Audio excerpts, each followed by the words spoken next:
Folks, good morning. Good morning from the studio above the clouds. I do recognize that I'm like half an hour early for this event, and it's just because I had an early morning this morning and I'm ready to rock and roll. So I'm getting ready to start on a painting. So that's what I'm going to be working on, is one of the tarot card paintings during today's session. And I'm just ready to get started. And since these are also kind of process videos for me, I wanted to go ahead and go live so that this is recorded. So hi, early. But I'll come back around at 11, which is the actual official start of this, and say a few things. I know that you're just with bated breath for that. But I'll come back around and say a few things at the actual official start, the 11 o'clock start. And then we'll basically continue with what I'm going to be working on right now. But I am going to focus you all down at this table, and we're going to jump in without a whole lot of pre-talk, since we're just early at this point. We're going to work on the one of staves and work on Marenthial here. I actually just think of it as Marenthial because I'm very focused on the character, and she's, of course, one of the characters from the Storykeeper's Daughter. She's the admiral of the Rackmore Navy. So let's dive in. We're going to start painting it live. And then, like I said, at 11 o'clock, I'll jump back up here. But good morning to anybody else who had an early morning like me and was just raring to go, just ready to jump into it. All right, getting you focused down. Dogs are up here with me, kind of as usual, which does mean that at any given moment, I suppose we could have a kerfluffle. Unlikely, but not that unlikely. All right, there we go. Marenthial. Okay, here we go. We're going to dive in, and it is paint time on this. So that's what we're going to dive straight into. You can see I did the pencil sketch. I did the Sharpie on top of that, always with the Sharpie. So that's on top, and now it's paint. So I'm going to start with the thing that is, as usual, if you've watched many of these, you are used to hearing me say some of this. I'm going to start with the thing that is furthest away. So I'm going to start with the background, which means in this case, the background is all water. And the one thing I was trying to decide is if I wanted a little, like the slightest bit of separation of the horizon line, so that we saw that there is a horizon and that there is an end to the water. But I'm not even sure I want that. So I'm back and forth on that, on whether I even want that for the card or not. And I think I do, and this is nighttime. So it's the evening. We've got the and it's funny because I was just listening to a lore podcast called Rope and Rail, and it's all about lighthouses. So it was about lighthouses. It's a really good podcast. I love lore. And that one's actually really, really good. But haven't finished it, but I, of course, paused it to do this because you can't have it playing in the background for copyright reasons. But that's what I was listening to before. It was all about, and that was totally by chance. It wasn't even thought of that I was going to be painting something with a lighthouse in it. But so, yeah, it is night. And so I do think I'm going to do a dark sky at the top, which means that's actually the first thing that needs to get done. So that'll be the first bit here, which means we're going to flip. And now I'm going to do just a strip of dark here. Let's see. No, I can't use that. I'll put that gold aside. I'll use this messy old thing because it's about the color I want anyway. That's what I just used. I just finished the devil. And this is what I just used on the devil. Not just, I didn't finish it today. I actually finished it 2 days ago. So just is maybe not quite the correct term. All right, and then we want a dip, a dark, a black. We're going to use luster black here. And I just want to do a strip. So nothing too serious. Oh, that's my alarm telling me to make sure my butt's in gear to do this. And here I am doing this. Hi, guys.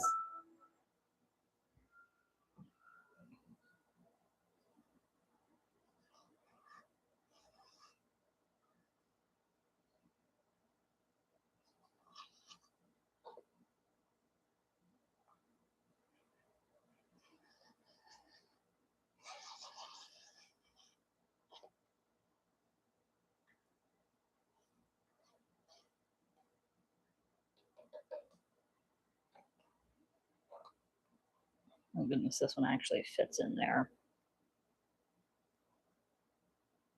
All right. Some luster black, and then I'm going to do a different black on top of that. Because the night does not want darkness.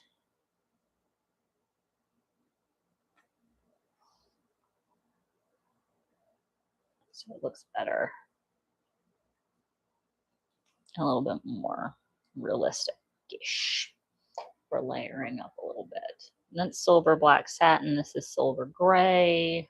I don't want silver gray, but I will take a little silver black satin.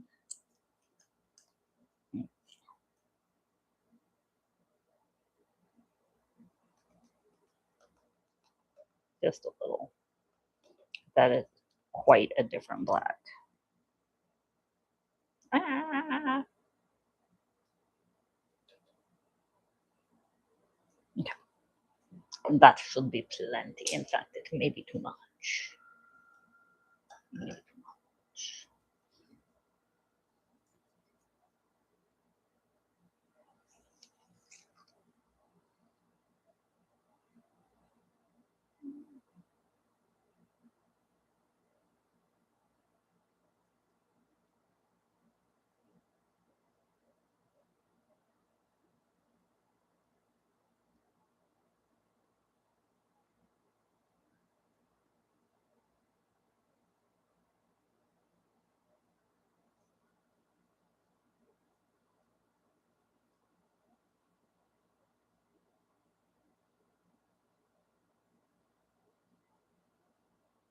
I'll just draw those right back on. I'm not real worried about the fact that they just disappeared into the background. It's okay. That's the mast of the ship and some of the rigging. And we'll just paint it back when it comes time. Easy peasy lemon squeezy.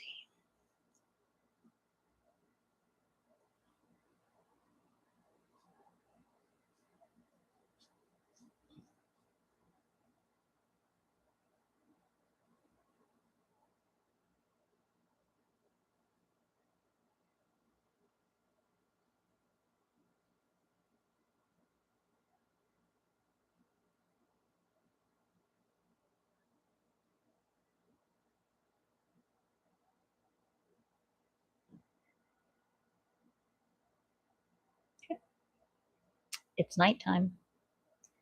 Nighttime is the right time. All right, and I want that. Yeah. Got rid of all the dusty. A little bit more on the corner because it was wet after all. All right. And now I'm going to flip it back.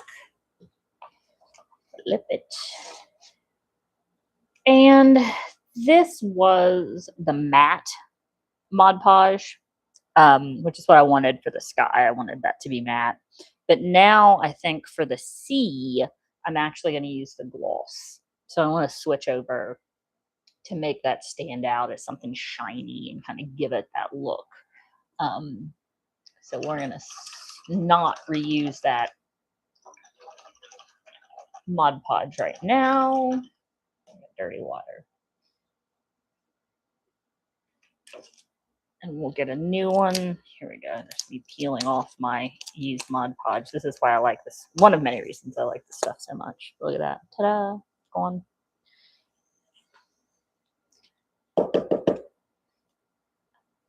That's just glitter, so that's fine. That can be in the sea. Glitter in the sea.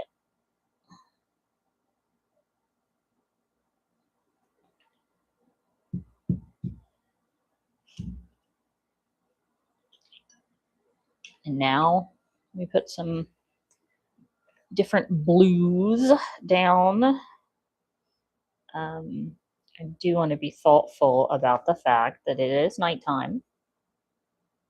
A little bit. I'm not going to be too thoughtful because this is a fantasy novel. And this is a tarot card, so you know we can be kind of fantastical. I do want to be careful up there by the black because if I sprinkle this around the black, it'll get stuck in there since it's still wet. And I don't want that. All right.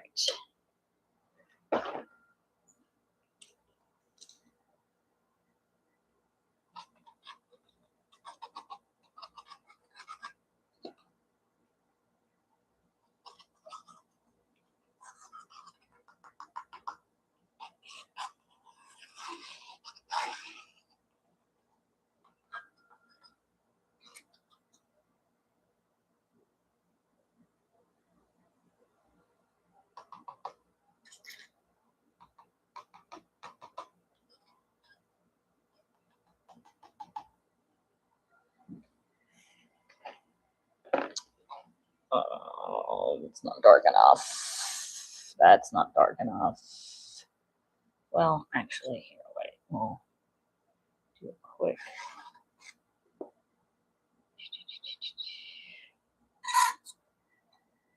Go.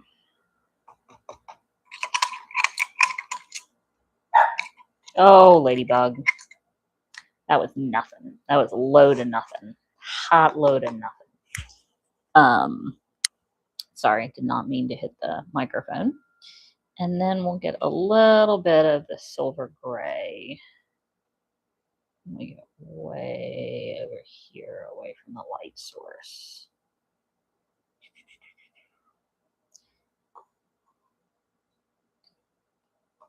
Okay, that should be enough for what we're trying to do, but we'll see. We'll see.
I should go check on my computer because I had to, chose to update,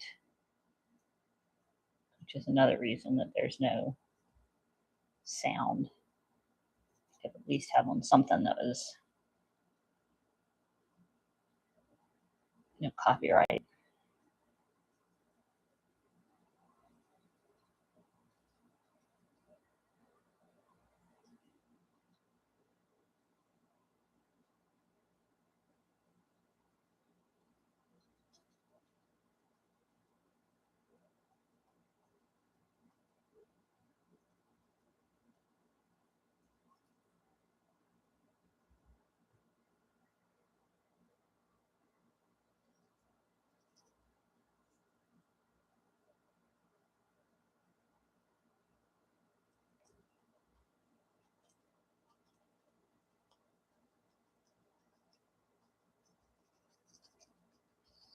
You can tell this is so transparent, not even really semi-transparent. That's what I was going to say, that it doesn't matter that I'm putting it on top of the railing or any of that stuff because I can see it through, and then I'm going to be able to paint over it. The only thing I might have to think about is if it has texture, to just kind of wipe that texture away so that it's not a permanent part of that part of the painting if it doesn't make sense.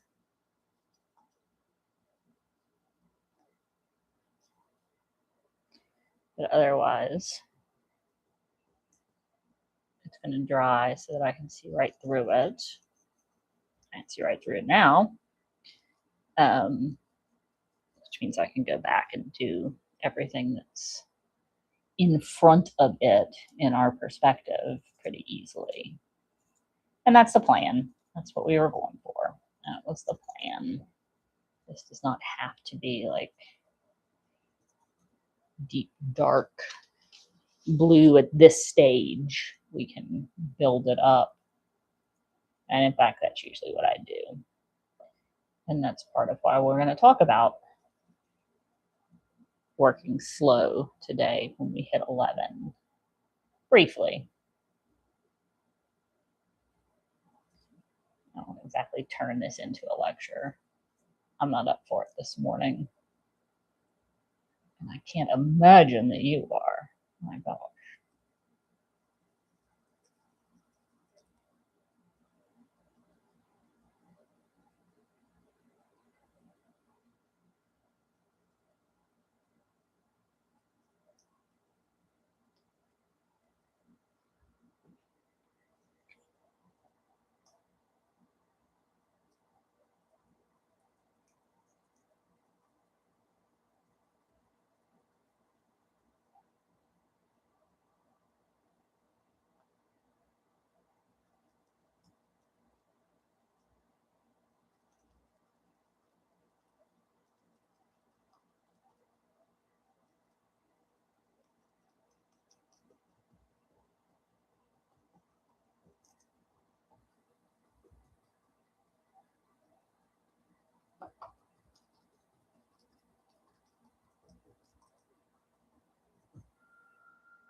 Hey, we've got like 8 minutes until this is officially supposed to start.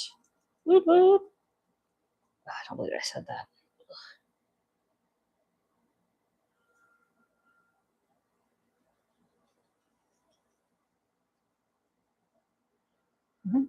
That's the C. Can't you see? Let's point you down a little bit more. There we go. That might be better.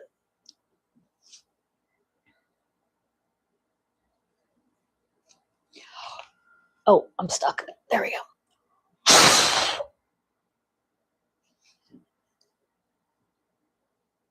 Okay.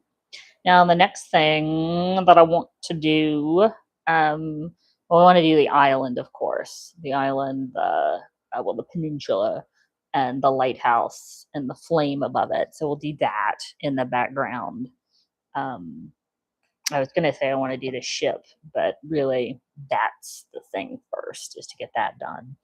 Um, and this is already dry enough to allow me to do that. So that's lovely.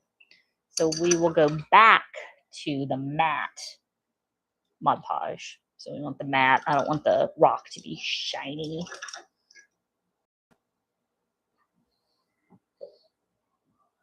And then I'll grab a good rock color.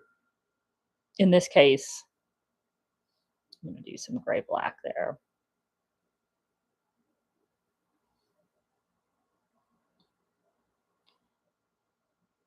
But then I'm going to mix it with a little bit of this sparkle brown red just to get kind of a clay look. And then let's get some blue Mod Podge.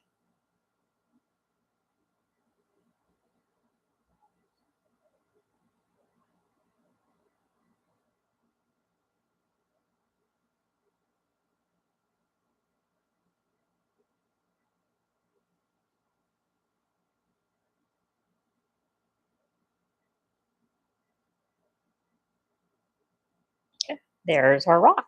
So that's our rock in the ocean. Ta-da, rock. Then we need the lighthouse. The biggest issue I have with it right now is that I have to open up a whole new packet of mica powder if I want to get at the silver or the white glitter. Because if you've watched any number of these, you know that we run out of those really quickly. It's the silver and the white that just runs out every time, and I don't have those. Except in something that I would have to open up the whole pack, so I'm avoiding that. I don't want to do that. So what I'm going to do is actually I have this leftover gold from working on the devil. If it still has any pliability left, we'll use it to paint the lighthouse. Oh yeah, that's good. Okay, this will work. Stir it, stir it, stir it, stir it, stir it. It's chunky. Chunky. Sometimes it's best when it gets that way. I like it when it's got a little oomph to it. There you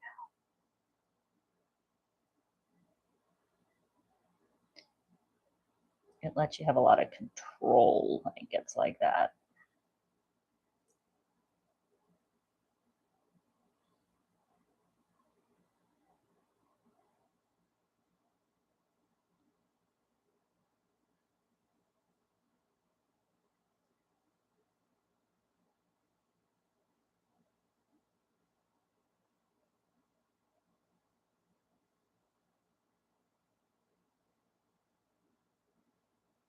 Okay.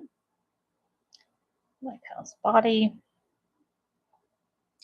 Right, this is where things get scary.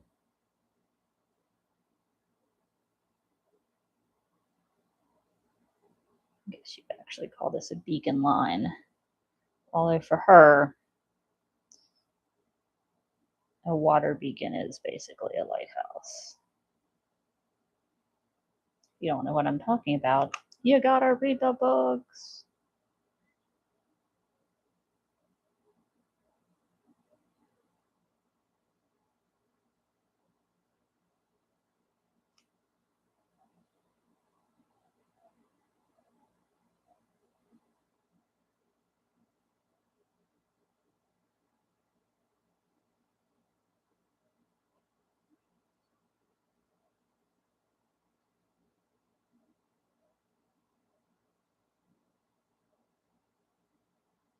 Okay.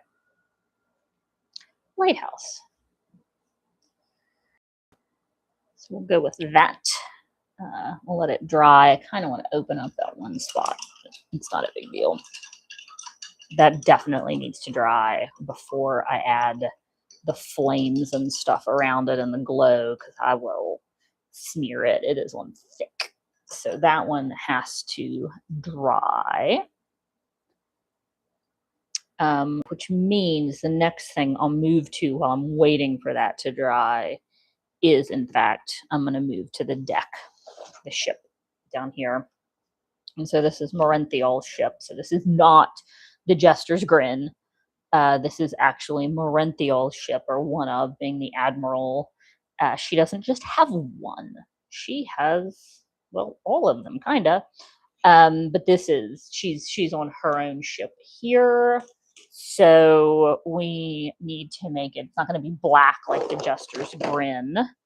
Probably want something more brown, but again, much like the white, I go through the brown really quickly when I have it, which means I have to open up a whole new package if I want more brown.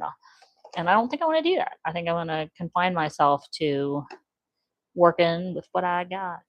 What I got. I got. So we will use some black, but have no fear. This will not look like the Jester's Grin. Have no fear.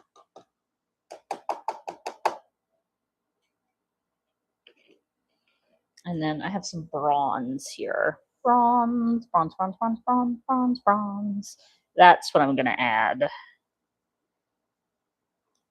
to help make this a little more brown.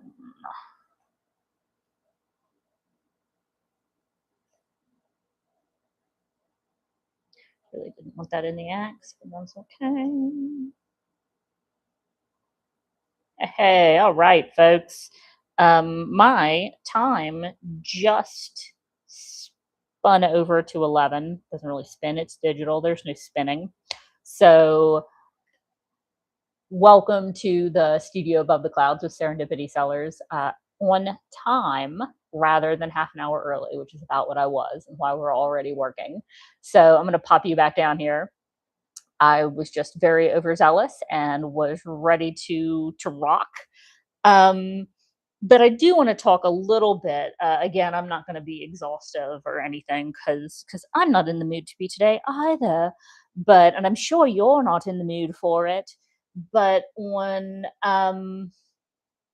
why doing things slowly matters, because I know that was part of kind of the subject that I put into this YouTube, was the idea that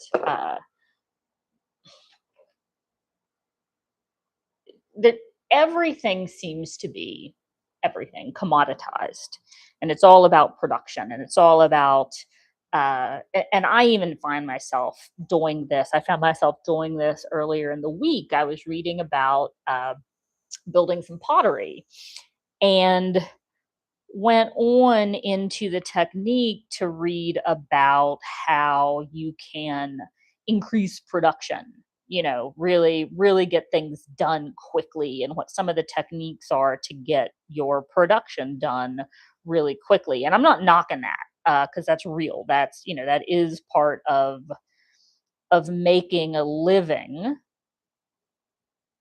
to some degree.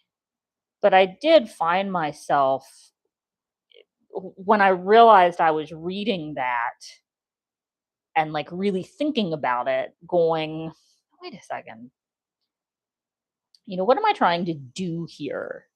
Am I trying to make this quickly, or am I trying to make this beautifully and effectively and enjoy the process and learn from the process? And that would honestly be one of my biggest arguments for slowing down, is the whole learn from the process.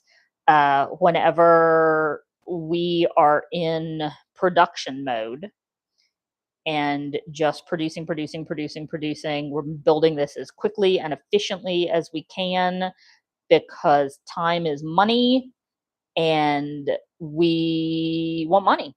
And so we're not going to take any extra time for whatever this is, whatever it is, because time is money, and shortening the amount of time it takes to work on something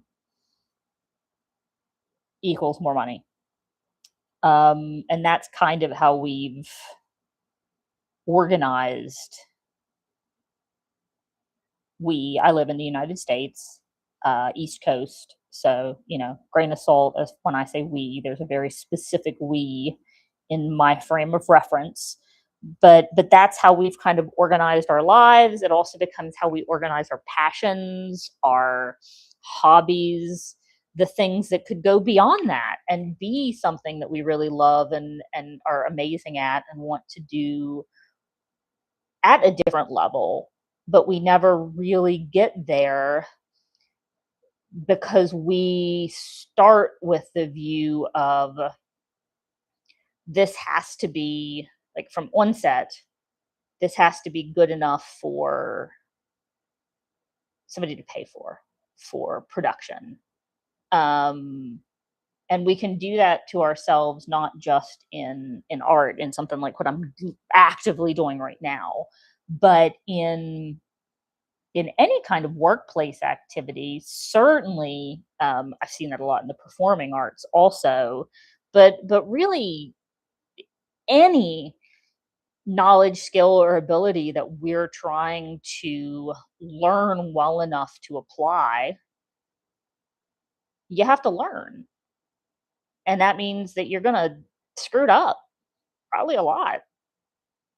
Um, and we often do not give ourselves grace for that, particularly if what it is we're learning, whatever that happens to be, whatever it is that's taking the time that it needs to take, is uh,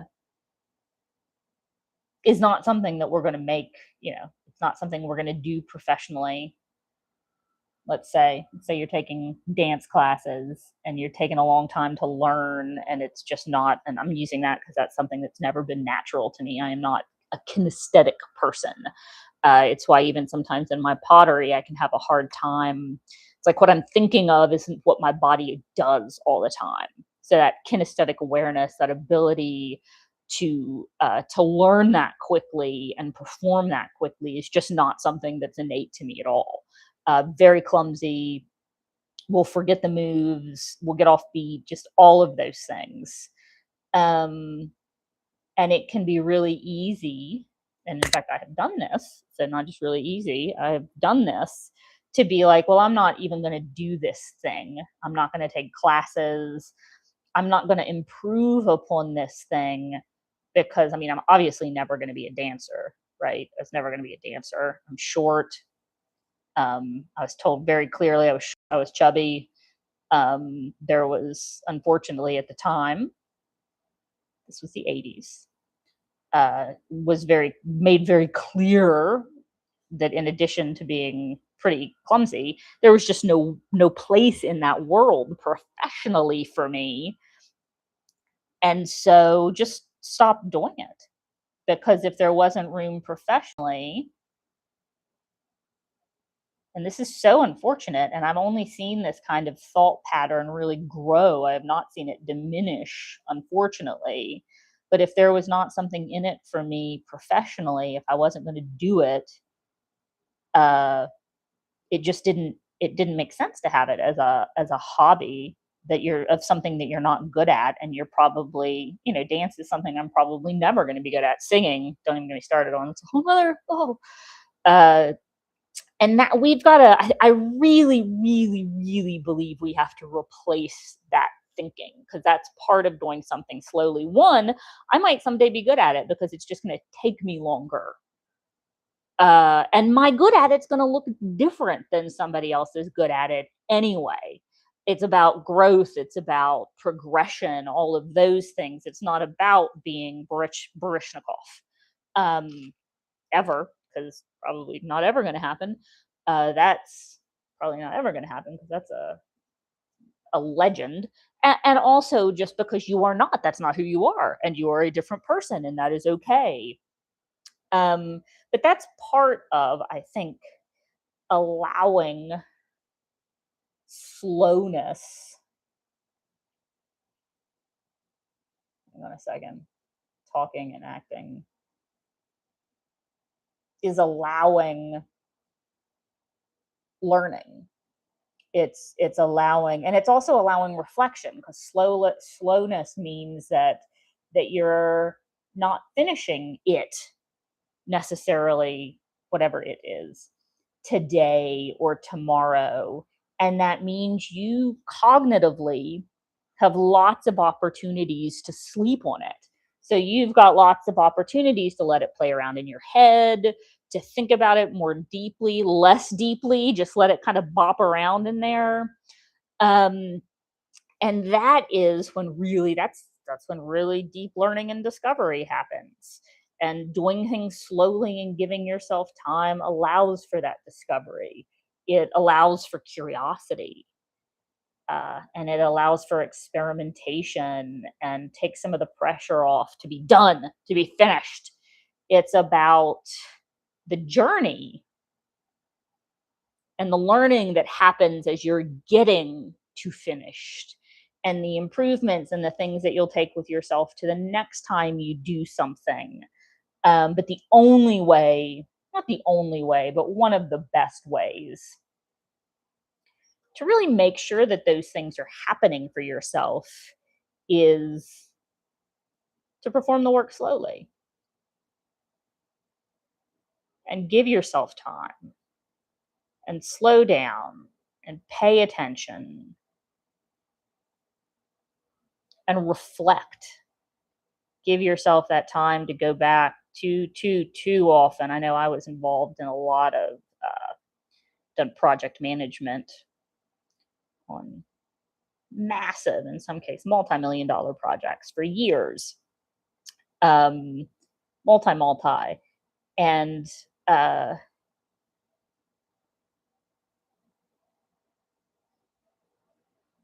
you're supposed to, a big part of management is supposed to be that reflection. That's part of the process.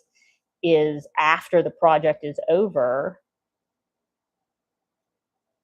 to talk about what went well and what we'd change next time, from a very concrete perspective, like what's real deep reflection from the project team. And too often, unfortunately, and I think this is so indicative of the rest of life, because that's a place where that is built into the process. I mean, that's part of the project management process. I could count on two hands. Heck, I think I could count on one hand without needing to borrow it from the other. The number of projects I've been on where that was actually a part of the project, where we actually did lessons learned and reflection and how do we improve next time. And it's because you're not making money from that project anymore by the time you get to that stage in the project. That is the due diligence of being a professional who is going to be constantly improving. But from a working with a client, from the business management perspective, uh, when you get to that reflection part of it, you're usually not being paid by a client anymore. The project's done. And because, again, that is so much what productivity, that is what our world, our society, our kind of way of being is geared towards. That, what I would argue, is one of the most important parts of a project in terms of improvement and continuing, and to be able to be better the next time you do a project. Um, that's probably the part that gets skipped over more than anything else. Second is maybe the risk register at the beginning. That's always been a doozy that very few people I've worked with. And again, it tends to be kind of what our focus is, and that commodification of activities. But very rarely is that part of it done either. But that's part of doing. I've gone from art now to project management, but that's part of doing really good work, taking the time to do really good work, and then taking the time necessary to ensure that, yeah, okay, we finished this, but now how do I improve on the next thing? And that is true of a project. If it's an IT project, if it's an instructional design project, and that is true of a project when it's a painting or a piece of pottery or a writing. It could also be an RFP response. Um, but I think that that time for reflection and recovery and to change your mind is really critical for improvement and for exceptional project outcomes. Whatever the project happens to be, whether we're talking about IT infrastructure or designing a painting based on a novel you wrote, whatever that happens to be. Oh, I see something I forgot. Talking and working is dangerous. Let me get a little bit of this up here. I need some dark brownish grayish. But yeah, that was kind of what I wanted. I mean, that was the gist of today. It's not exactly a laborious. I don't really do laborious lectures. Um, Maybe I do. You would have to tell me. But take the time. Give things days, not hours. Walk away from stuff before it's quote unquote finished and come back to it later. And not just paintings, but things in your professional life as well. And from a leadership perspective, I always like to bring it back to that, because it's all good and well to tell people to do this stuff, but if the people around them, particularly their leaders, let's say, if you're doing this in an organization, aren't supporting it, it's really frustrating. And so, yeah, from a leadership perspective, don't just give lip service, but actually build in enough time. That means early communications. That means bringing the right people, the right teams into projects at the right times.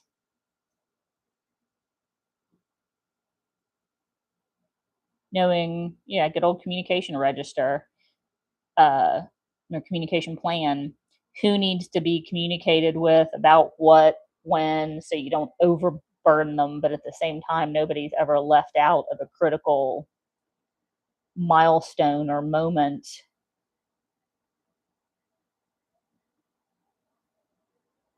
But it can't just be lip service to those things. You've got to really establish an environment that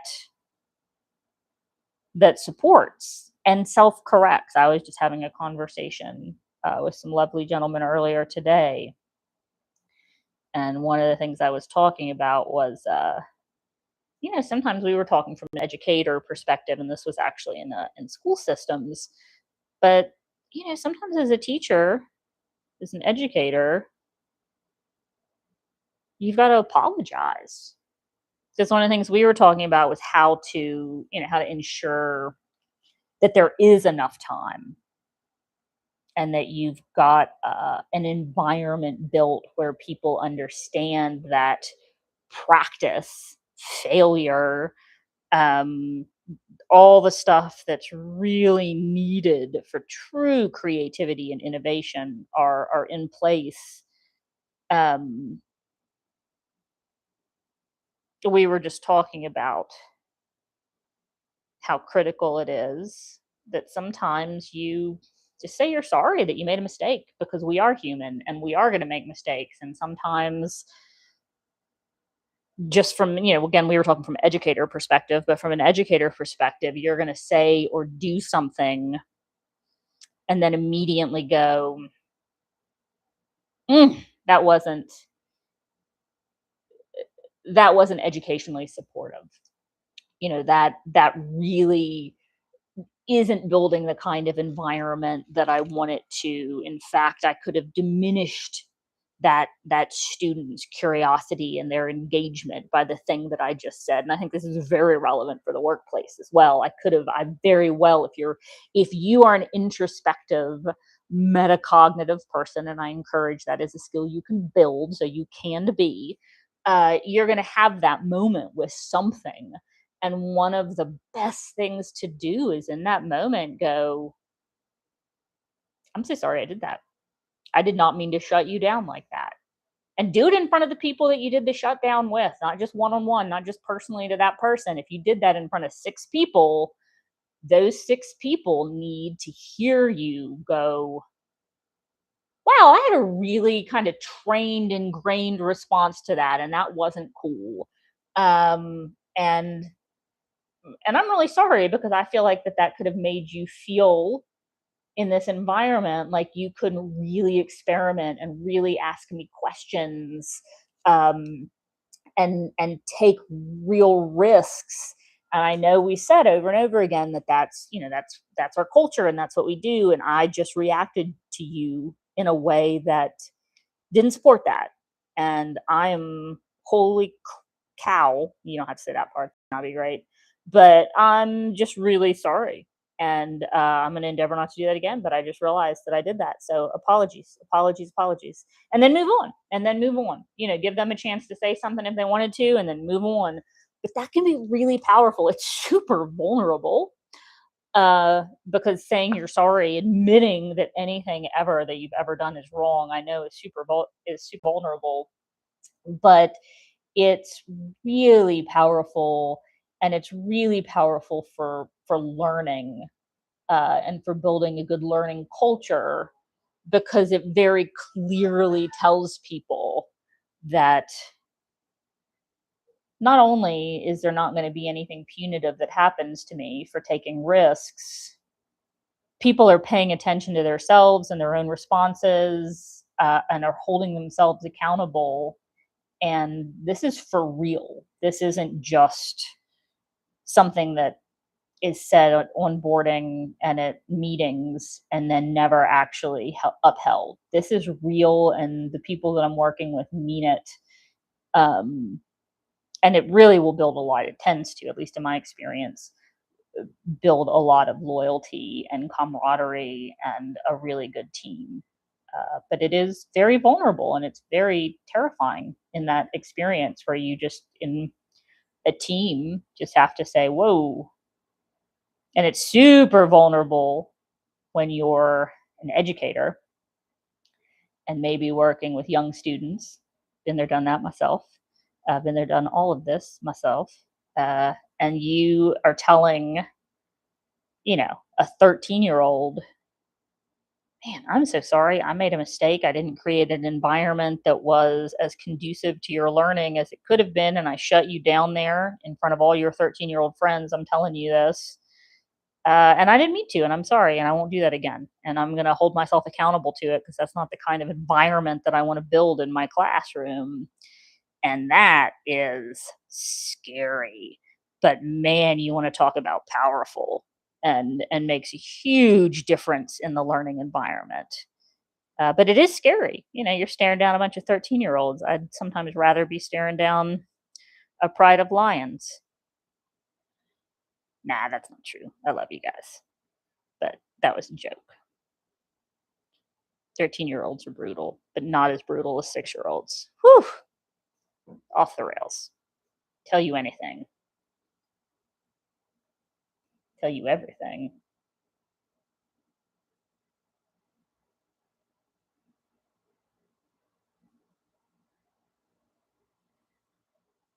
So why do I talk about all of this?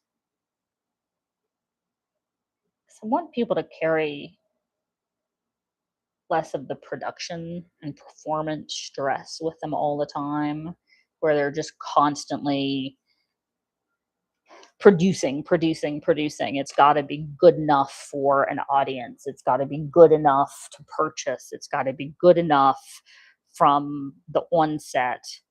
Um, and throw some of that out the window, and be a little more open, particularly in learning environments, particularly when that is what we are doing in the moment. Uh, but be a bit more open to curiosity and experimentation and figuring it out. Does it work? Well, that did not work. Okay, well, we'll try something different the next time. I gotcha. And not to look at that as every little mistake as an indictment of self worth, because that can be really hard to come back from. And let me tell you, I'm preaching to the choir probably, and also what I really meant to say was that I'm the worst at most of this, but it is an ongoing, it's ongoing work.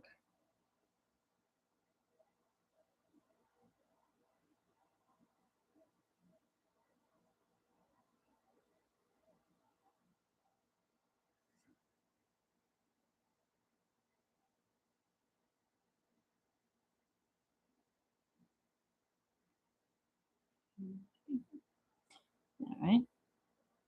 We got the axe base. Do do do do. We got her staff, the staff.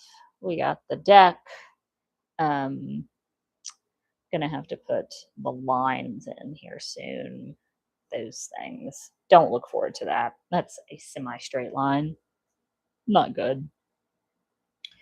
But that really is probably the next thing on here. So that's what we're gonna do next. That's what we're gonna do. And I'm gonna use kind of sort of the same idea here.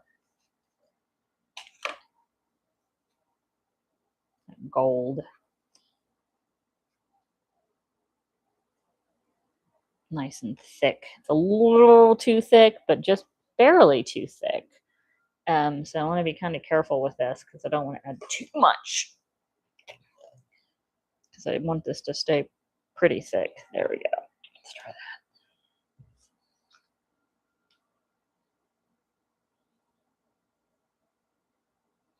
Thick and chunky.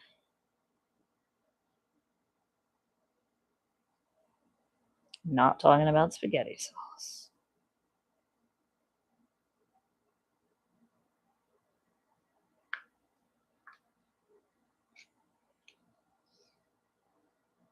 I'm such a 12-year-old. All I could think of was not talking about spaghetti sauce. Oh, yo, mama.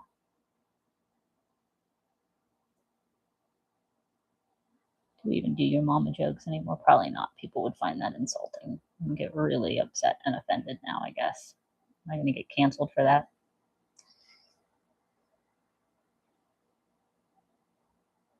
It's okay. I'm barely here, so I don't think I can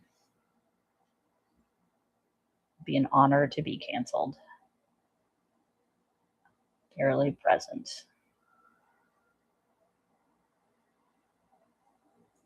Whoa. Okay, that was about ready to drip a huge wad on there. And did I get that off just in time? Yes. All the way off.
Yeah.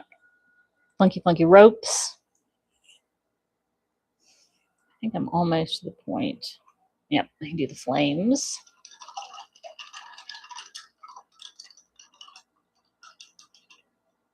What color do I want? Nectarine and bright red. I think those are the two I'll do. Nectarine, bright red, and bright gold. Ta-da! And we'll do the shiny. And a smaller brush.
You can see one of the reasons it's important it's dry for me is I use this to steady my finger, which can be really dangerous. If I have paint on my finger, I also have a tendency to get it on the painting. But it definitely helps.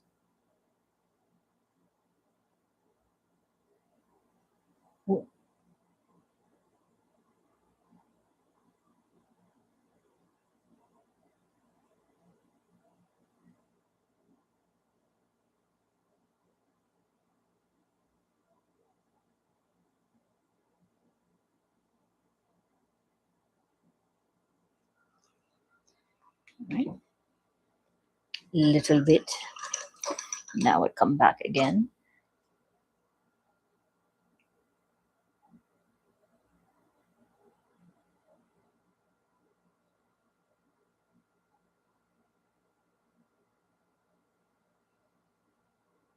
I'm jumping in with more to say here. I was just thinking about one of the other reasons doing things slow and kind of taking your time and stepping away from things, I think can be really powerful. And this is a little bit maybe different from what we were just talking about or what I was just talking about. I'd love it if you were talking too, but that is not the platform.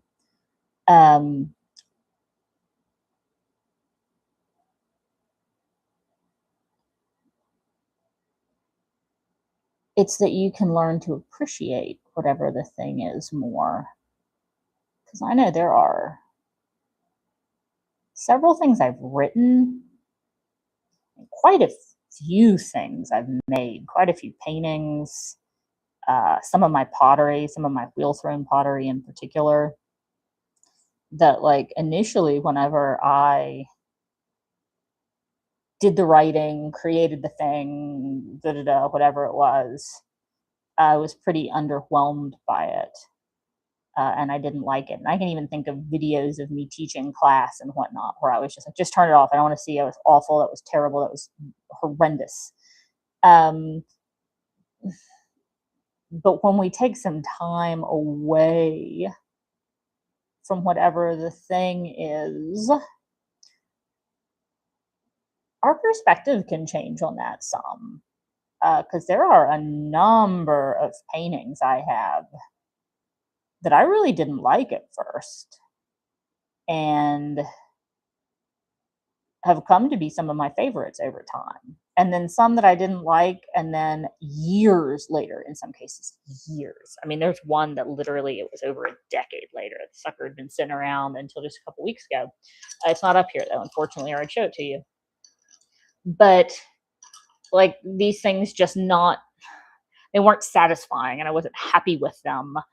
And it just took time to be happy with them, and now I'm very happy with them. It took time to figure out, in one case, what one needed to be done.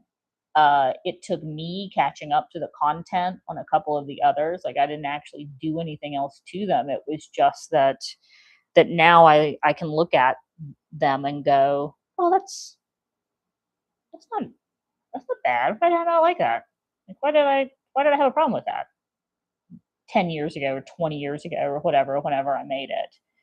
And so that's another thing that I think giving ourselves the grace of more time can do for us is it either opens up, like I said, oh, here's what this thing actually means for me to feel like it's done. It gives us the space to see that and feel that in our heads. Uh, and sometimes we just are we just we grow into the piece. We actually like it, whatever it happens to be. And I can also tell you that some of the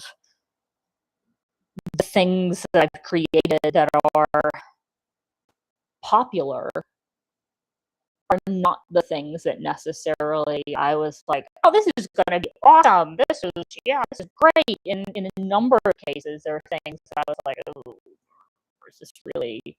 Ugh. And then, somebody saw it sitting in the back corner of my room or my office or whatever and went, oh my God, I love this. This is awesome. And I was like, really? I really almost burned it, to be honest. And oh no! Some of those are in other people's houses now because they like them so much. So I was like, well, take it, man, take it. It's yours. But I think that's something else that it kind of does for us is remove some of the ego and the fear and the self judgment, and we're able to just look at the thing, whatever it happens to be, again, and all of a sudden be proud of it and be happy with it, when before we were so stuck in assessment and judgment mode that we couldn't do any of that.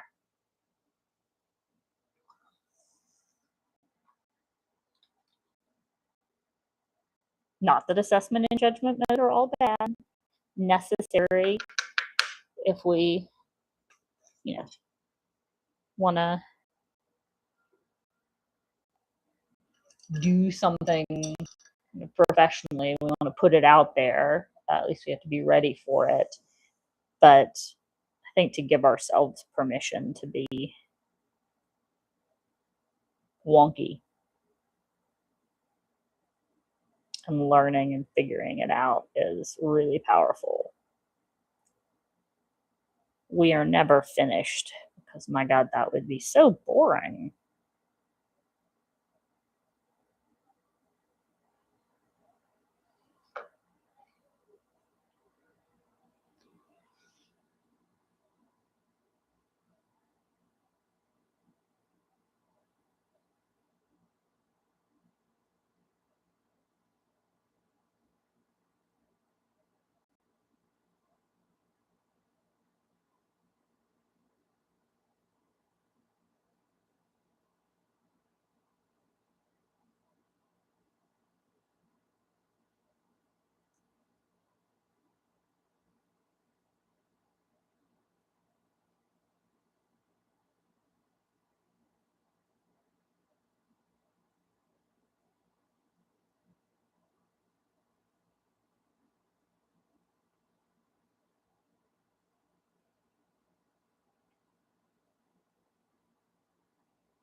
Alright, that needs to dry, and then we'll come back again. I'm gonna think about the inside, which is really just darker. Darker.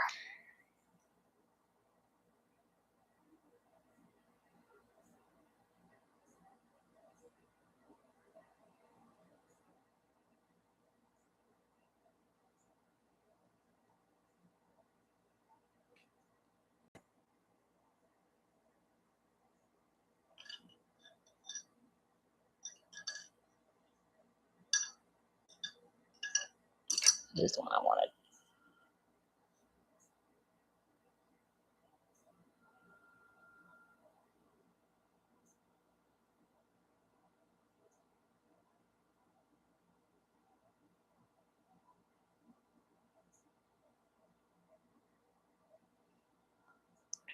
It's still wet.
On a totally separate note, I am pretty fond of Marenthial. Of course, this is as a character. She's another one.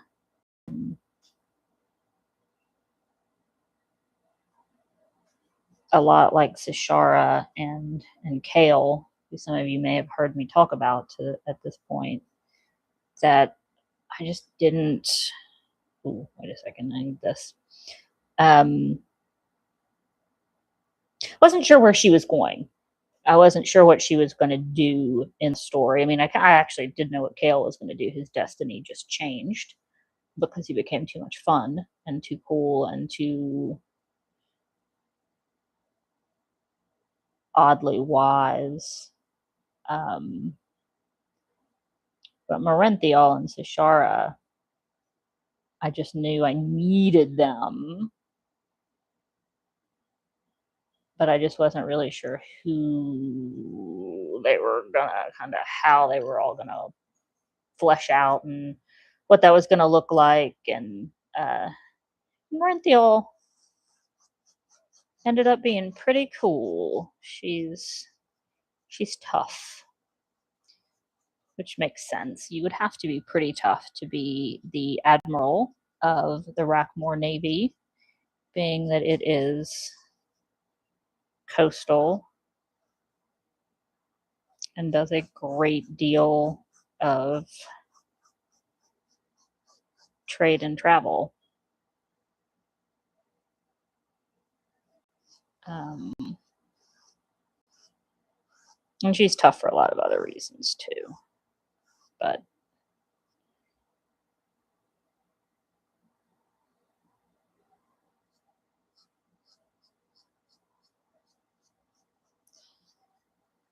I was pretty happy with her and kind of how she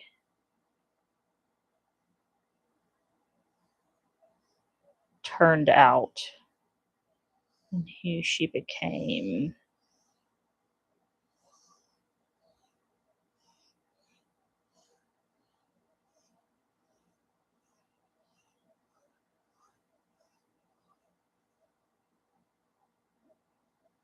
Not afraid to talk back and question leadership, that's for sure. Mm-mm.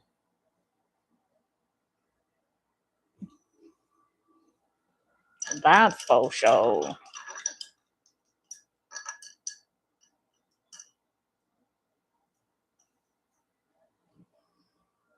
All right, what do I want to do next? She still needs her clothes done. All this will need another layer too. I'm kind of thinking I I'm biding my time. Yeah, 'cause it's already almost dry. Um, just do a whole another layer on the outer jacket because it's going to need it anyway. So rather than move on to something else, I have the collar right here. Let me just go ahead and do it. And yes, I should have started on her clothes at the back instead of the jacket. Yes, I should have, but I didn't. And this is where we are now.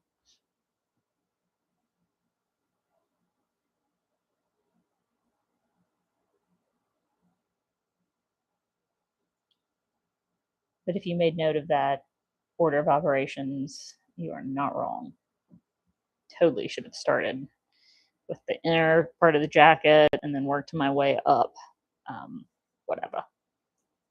Shoulda, woulda, coulda.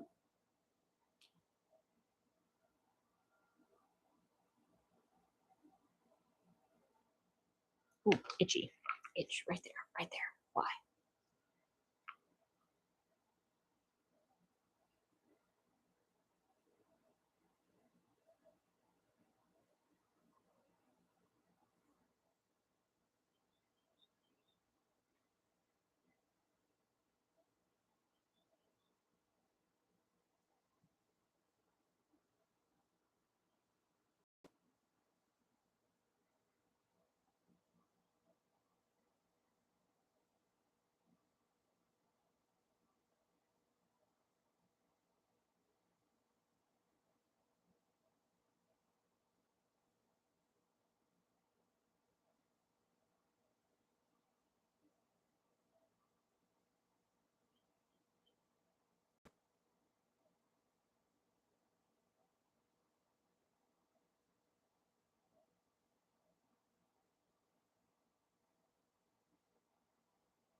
better. Did I not put that one in? Wait, what did I do? What did I do?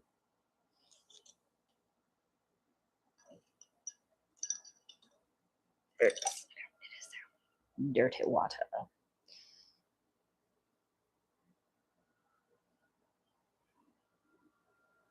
Little blue, little black pigment, and inside of the sleeve.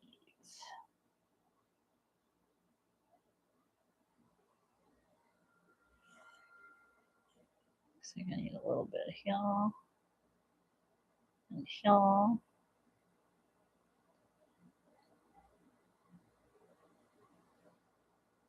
Yes. Okay.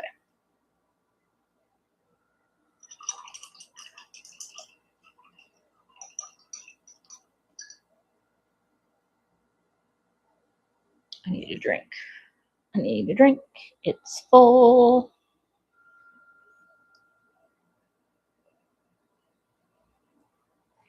And cold.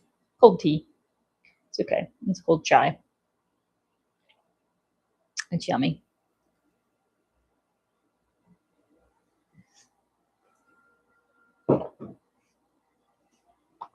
Okay, so this I wanted to be like leather.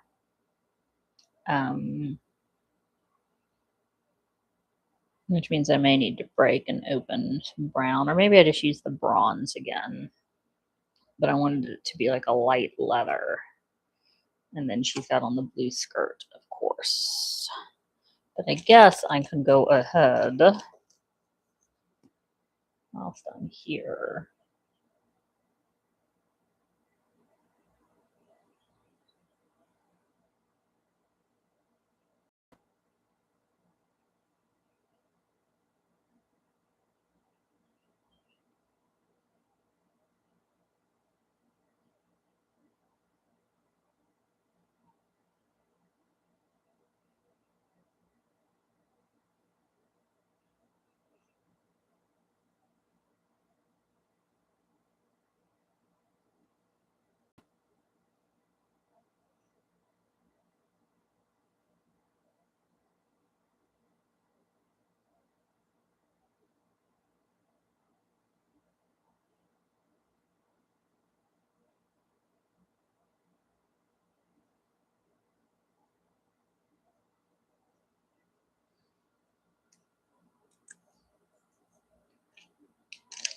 I know all of these are right. There we go.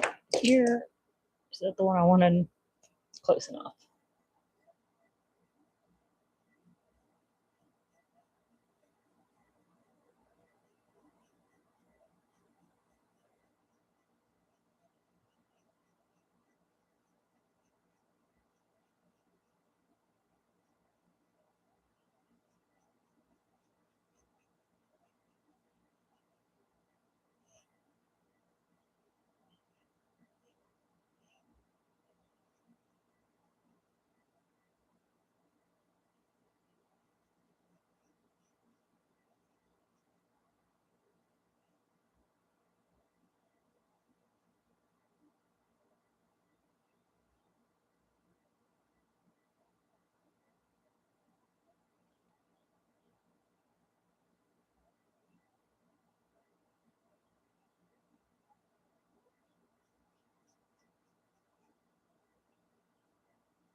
Nope. Stuck to it. That's why this shirt always has stuff on it. This dress, I guess I should say.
That's what I want.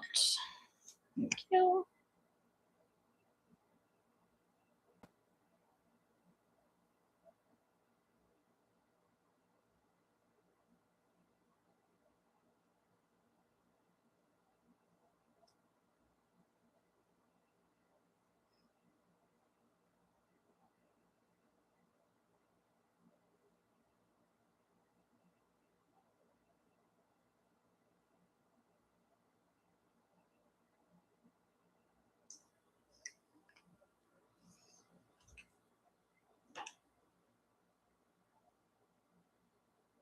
The hair.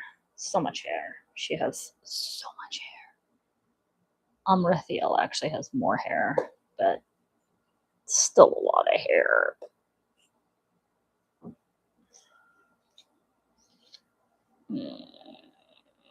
I set this as. Do I want to set this aside or only use this thing? We'll set it aside. We'll set that one aside. And I'm going to use this one, which already has some black in it.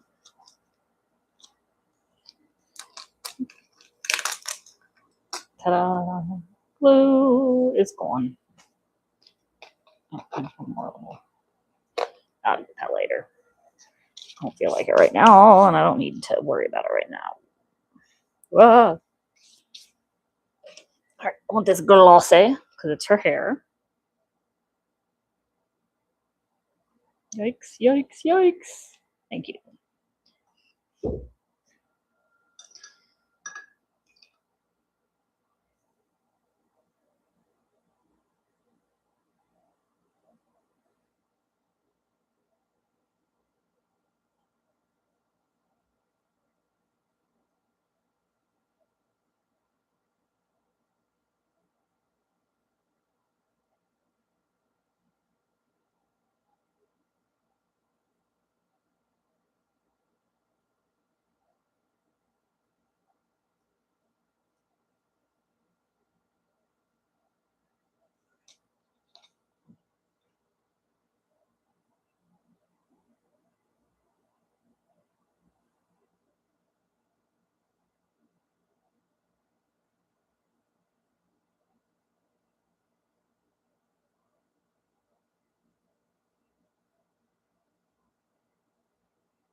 That was a bit wet. Hopefully that'll be okay. I'll probably have to come back and fix that a little bit. We'll see.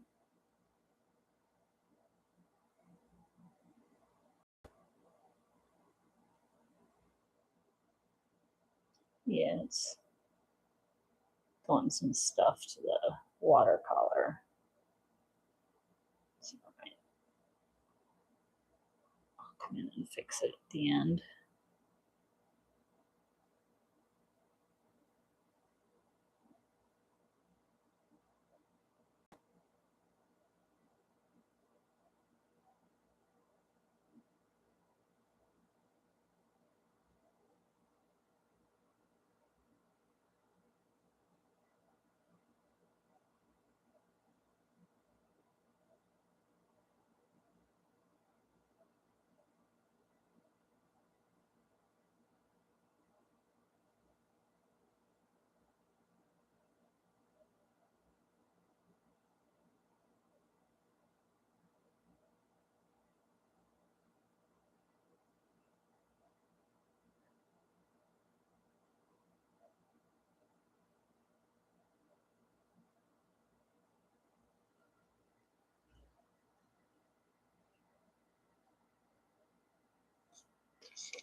Ah, man, that went weird, but not catastrophically weird.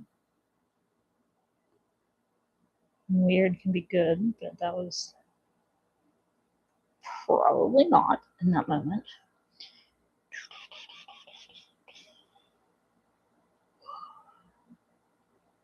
All right, I think what I would really like to have happen is for all of this to dry pretty well. I think the dogs could probably use a Oot Scoot and Boogie. And then I will come back and pick up on it. I don't know if that'll be today.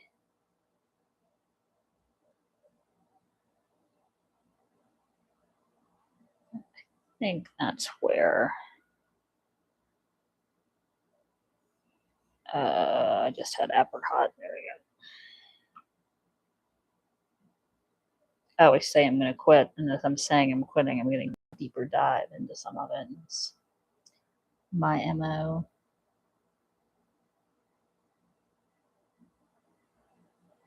Just happen to have this perfect color.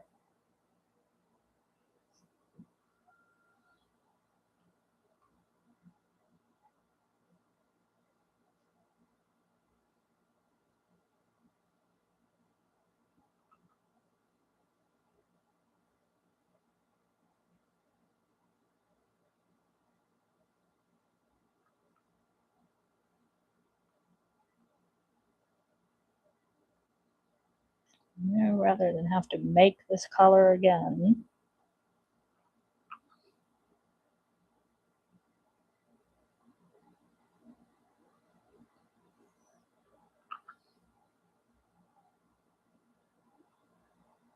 Let's just do the thing. Right there, it won't work out nicely. That's better.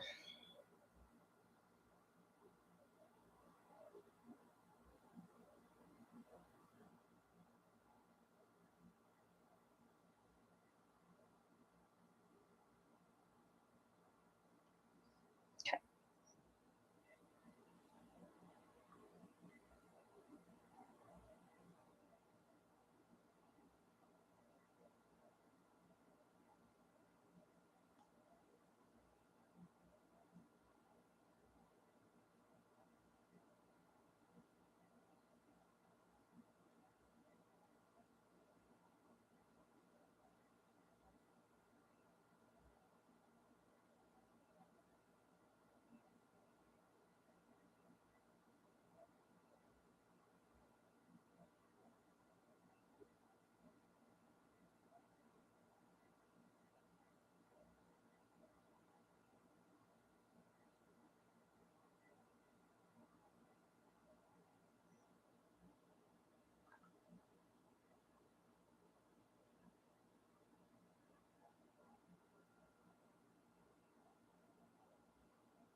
Uh-oh.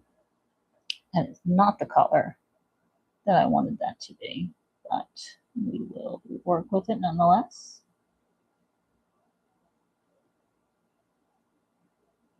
I don't know how that got black. Maybe some of her hair got in it. Not happy about it.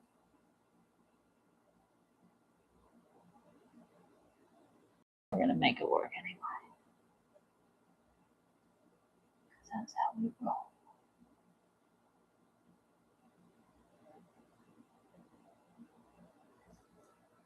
Still don't like that right there. I don't understand why that happened specifically in that location. We're gonna work with it.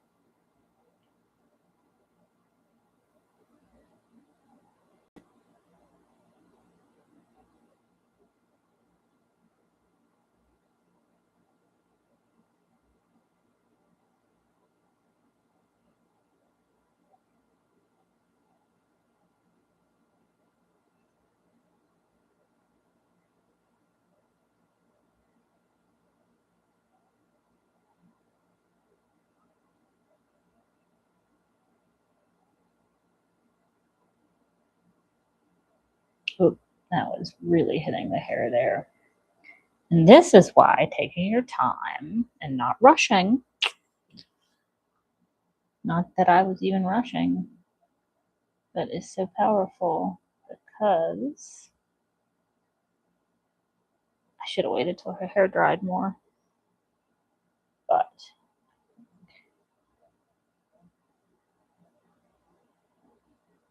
I think we got it. Give her a little more cheekbone.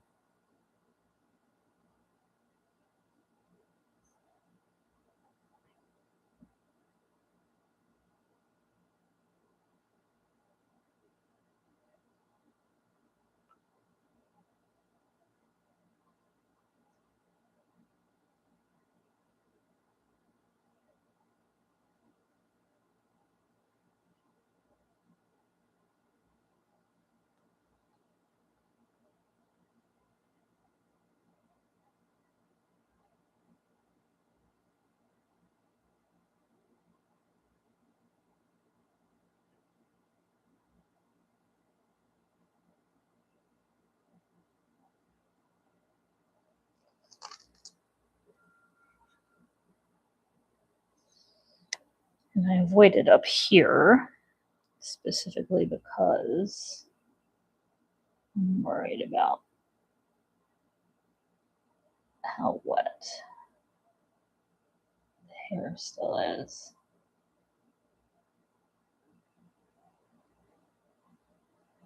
That wasn't too bad. But I'm going to let that dry some more. Patience, patience, patience. Must have patience.